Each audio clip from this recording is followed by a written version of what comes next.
Hello friends, welcome to Bonus Channel 27. இன்னைக்கு ரவை வச்சு ஒரு டெசர்ட் ரெசிபி எப்படி பண்றதுன்னு பார்க்க போறோம். அதுக்கு தேவையான பொருட்கள்லாம் என்னன்னு பார்க்கலாம்.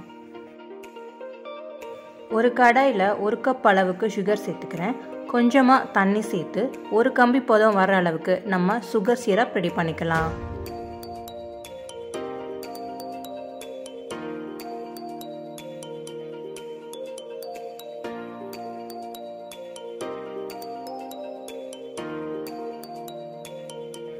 சுகர் நல்லா கரைஞ்சி ஒரு கம்பி பதம் வந்ததுக்கப்புறம் ஃப்ளேம் ஆஃப் பண்ணிவிட்டு சின்ன துண்டு லெமன் சேர்த்துக்கிறேன். அப்போ தான் சுகர் சிரப் கெட்டியாகாமல் இருக்கும். ஒரு பவுலில் 4 டேபிள் ஸ்பூன் அளவுக்கு ரவை, 5 டேபிள் ஸ்பூன் அளவுக்கு தயிர், 5 டேபிள் ஸ்பூன் அளவுக்கு கோதுமை மாவு, 4 டேபிள் ஸ்பூன் அளவுக்கு ஆயில் சேர்த்துக்கிறேன்.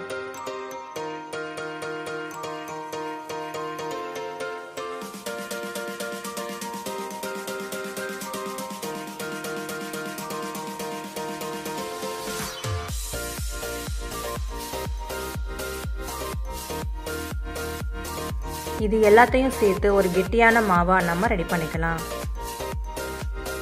கொஞ்சம் கொஞ்சமாக தண்ணி சேர்த்து மிக்ஸ் பண்ணிக்கோங்க. ரொம்ப தண்ணியாக ஆயிடக்கூடாது.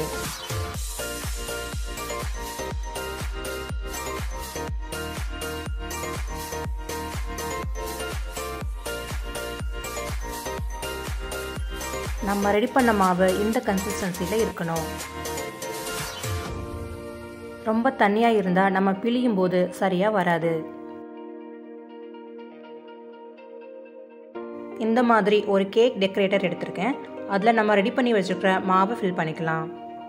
இதுக்கு பதிலாக ஆயில் கவர், மில்க் கவர் கூட யூஸ் பண்ணிக்கலாம். கார்னரில் சிசர் வச்சு லைட்டாக கட் பண்ணிவிட்டு நம்ம யூஸ் பண்ணிக்கலாம்.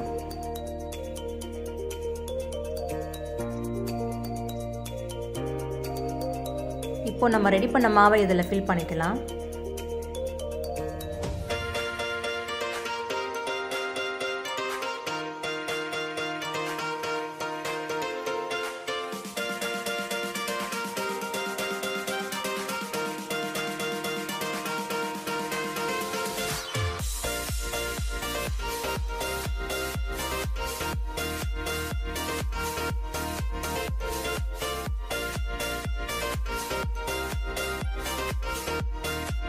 ஒரு பேனில் ஆயில் சூடு பண்ணிவிட்டு சின்ன சின்ன சர்க்கிளாக நம்ம பிழிஞ்சிக்கலாம்.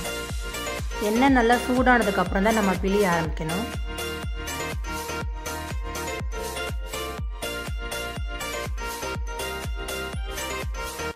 லோ ஃப்ளேம்லேயே வச்சு கோல்டன் கலர் வர்ற வரைக்கும் 2 சைடும் நல்லா ஃப்ரை பண்ணிக்கலாம்.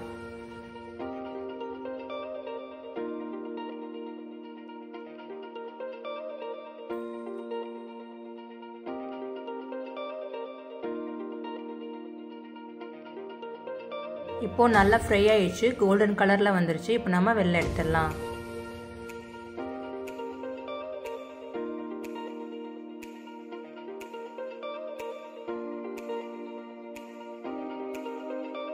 இது நல்லா சூடாக இருக்கும் போதே நம்ம ரெடி பண்ணி வச்சுக்கிற சக்கரை பாகில் போட்டு நல்லா டிப் பண்ணிக்கணும். ஒரு 5 நிமிஷம் இது சக்கரை பாகில் நல்லா ஊறணும்.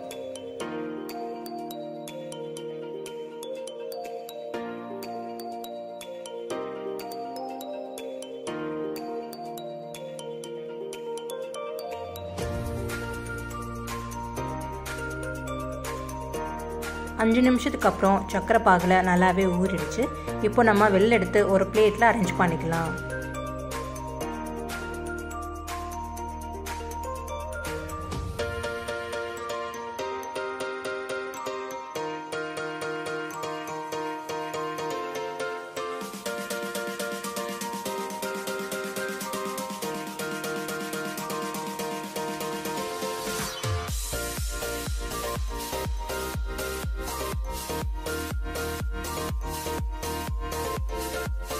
மேலே கொஞ்சமாக ஏலக்காய் பொடி தூவிக்கிறேன்.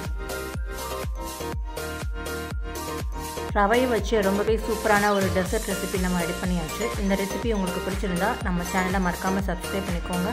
அண்ட் லைக் பண்ணுங்கள், ஷேர் பண்ணுங்கள். தேங்க்ஸ் ஃபார் வாட்சிங்.